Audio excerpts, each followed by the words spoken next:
but I just wanted to make you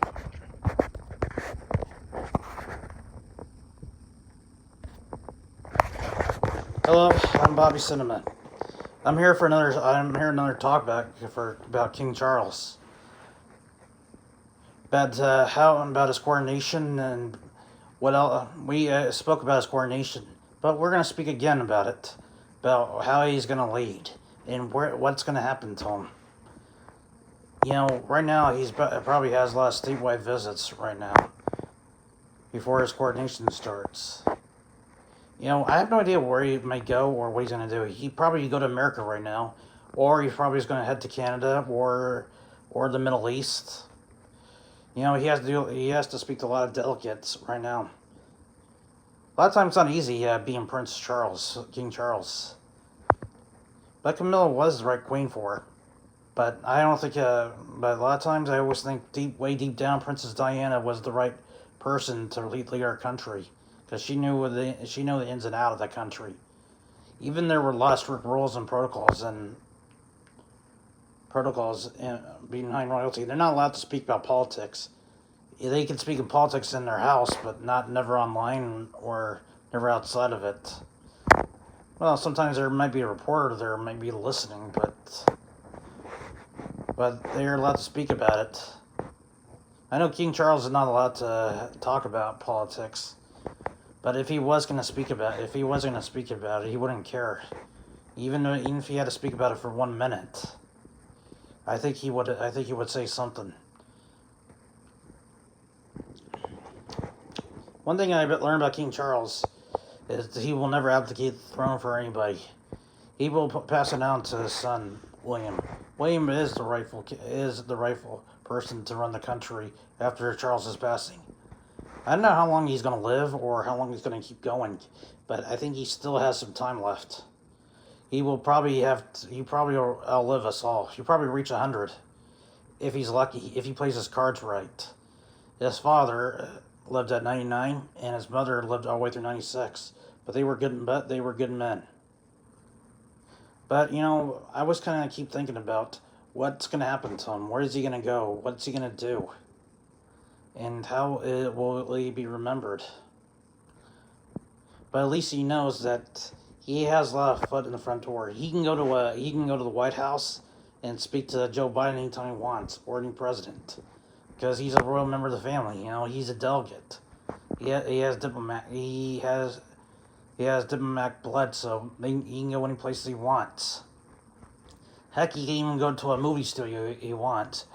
But mostly they would have given him heads up that he wants to visit the studio anytime he wants. But Prince William and Prince Harry went inside the Warner Brothers studios in London. At least they give the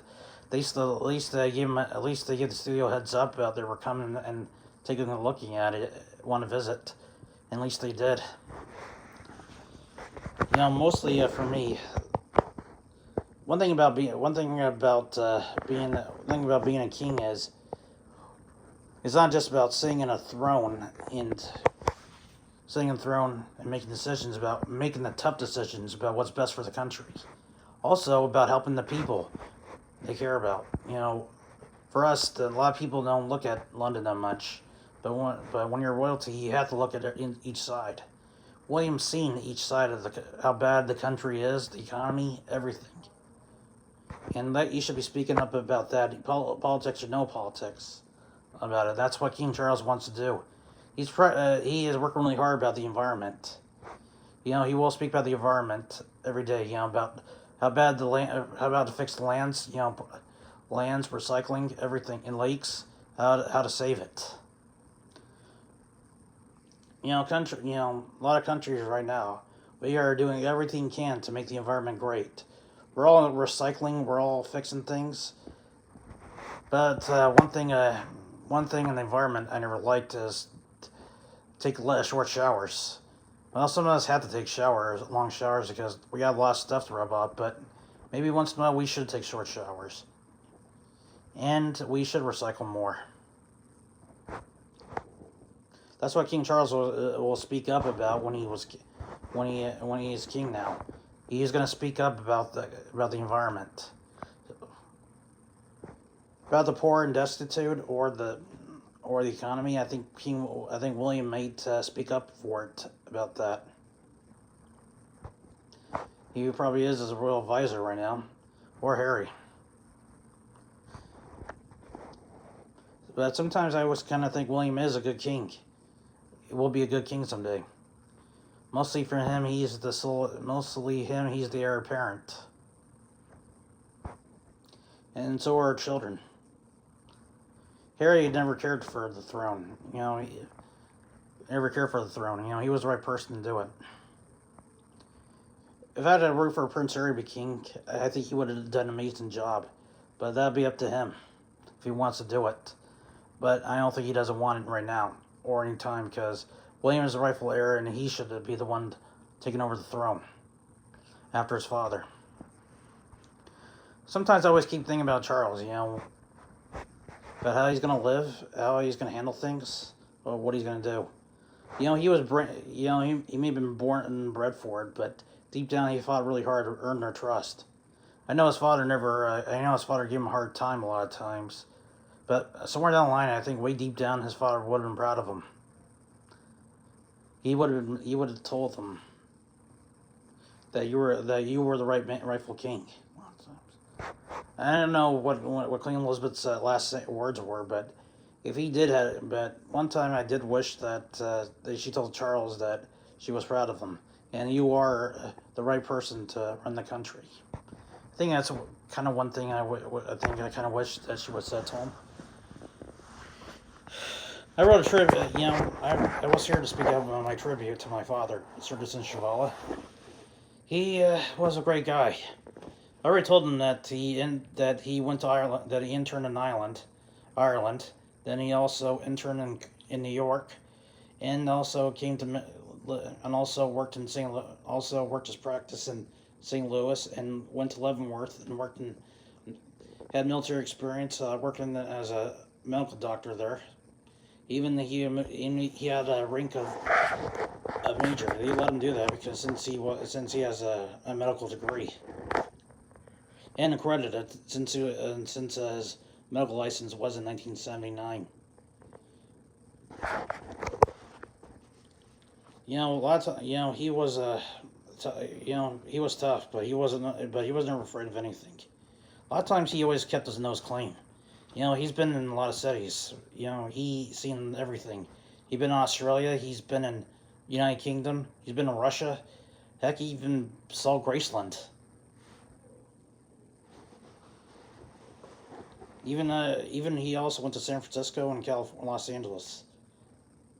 But I think if he was lucky, if he got to meet a celebrity, I think he would have been. I think if he played his cards right, I think he could have wrote a novel or a book, and he probably would have made it a bestseller, and he probably would have knew the right people to get in. I barely looked at me. I'm nothing like him because I was born to fail. There were times in my life I wish I was more like my father. He has always been the smartest guy in the world. He knew how to manage his money. He knew how to take care of everybody. He has always been smart. He's always been a good father and a good husband, and a good grandfather, and a good uncle. He helped. Without him, my cousins Roger and Ravi wouldn't be here. I'll tell you one thing that's really tough on a man, really tough on him, is that I don't think he'll never had a chance to see 2030 or get to see what it'd be like if he was 100. But maybe he didn't. Maybe somewhere down the line, I don't think he didn't want that. Right now, I'm still grieving. Right now, if you want to know about me. The only problem is, but I don't know how I'm going to move on. What am I going to do? Where am I going to go? Where my estate goes to? Sometimes I don't think. Sometimes I think he should give it to my brother because my brother is the rightful heir. He was a lot smarter than me. I know he left a will and an estate. At the times, I always think maybe he could do a better job than me. I could barely manage myself or take care of myself because I always born to fail. But my father, he was born to do great. He was born to do great and born to do everything right. If you're around right now, Leave your comments. Leave your comments to my first for my first video. I will see you right now. I want to say goodbye, and this is Bobby Cinema. Goodbye and good luck, and come see me on Facebook.